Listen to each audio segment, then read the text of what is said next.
وہ قوم جو موت کو انجام نہیں بلکہ فتح سمجھتی تھی، جو جنت کی دعا نہیں بلکہ جنگ میں مرنے کی آرزو رکھتی تھی۔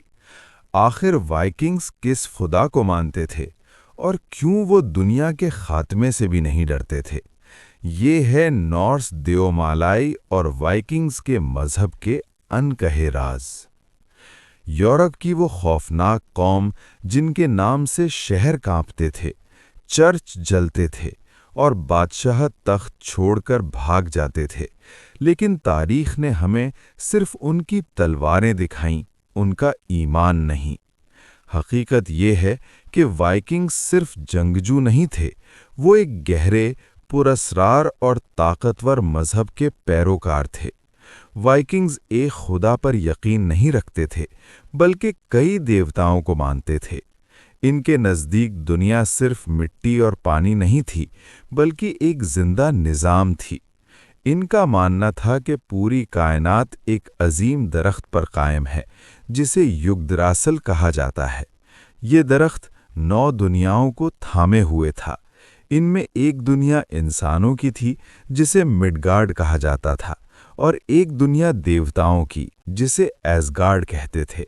دیوتاؤں کا سردار تھا اوڈن۔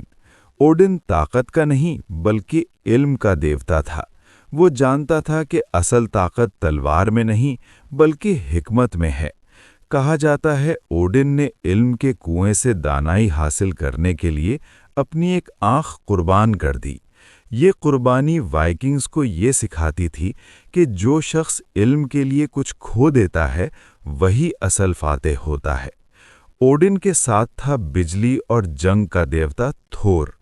تھور کا ہتھوڑا آسمان کو چیر دیتا تھا، بادل گرجتے تھے اور دشمن زمین بوس ہو جاتے تھے۔ وائکنگز مانتے تھے کہ جب آندھی آتی ہے یا بجلی گرتی ہے تو یہ تھور کی موجودگی کا نشان ہے۔ اور پھر تھا سب سے پراسرار کردار لوکی۔ لوکی نہ مکمل دیوتا تھا نہ مکمل دشمن، وہ فریب، چالاکی اور انتشار کی علامت تھا۔ کبھی وہ دیوتاؤں کی مدد کرتا اور کبھی انہی کو تباہی کی طرف دھکیل دیتا۔ لوکی کے بچے خود تباہی تھے، ایک خوفناک بھیڑیا فینرر، ایک عظیم سانپ جو پوری دنیا کو گھیرے ہوئے تھا، اور موت کی دیوی ہیل۔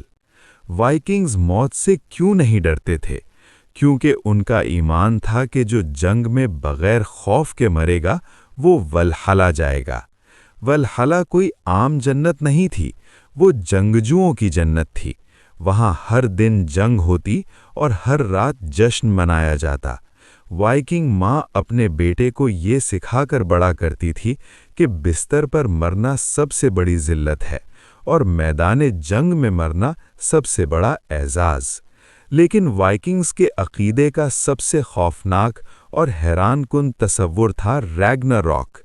ریگناروک دنیا کا اختتام تھا، وہ دن جب سورج اندھیرا ہو جائے گا، زمین کانپے گی، دیوتا اور دیو آمنے سامنے ہوں گے۔ اوڈن فینرر کے ہاتھوں مارا جائے گا، تھور سانپ کو مار کر خود زہر سے مر جائے گا، اور لوکی اپنے ہی انجام کو پہنچے گا۔ لیکن حیرت کی بات یہ ہے کہ وائکنگز اس دن سے نہیں ڈرتے تھے، کیونکہ وہ مانتے تھے کہ تباہی کے بعد ایک نئی، بہتر دنیا جنم لے گی۔ وائکنگز کے لیے مذہب صرف عبادت نہیں تھا، بلکہ زندگی گزارنے کا طریقہ تھا۔ وہ قربانیاں دیتے تھے، جسے بلاٹ کہا جاتا تھا، تاکہ دیوتا خوش ہوں، بارش ہو، فتح ملے اور قبیلہ محفوظ رہے۔ یہی وجہ ہے کہ وائکنگز نے خوف کو کبھی اپنے قریب نہیں آنے دیا۔ ان کے نزدیک تقدیر پہلے سے لکھی جا چکی تھی، اور جو مقدر میں ہے وہ ہو کر رہے گا۔ یہی تھا نورس دیومالائی کا اصل راز، ایک ایسا مذہب جو انسان کو موت سے نہیں بلکہ بزدلی سے ڈراتا تھا۔ وائکنگز ختم ہو گئے، مگر ان کا عقیدہ آج بھی زندہ ہے، کیونکہ جو قوم موت سے نہیں ڈرتی اسے تاریخ کبھی نہیں بھولتی۔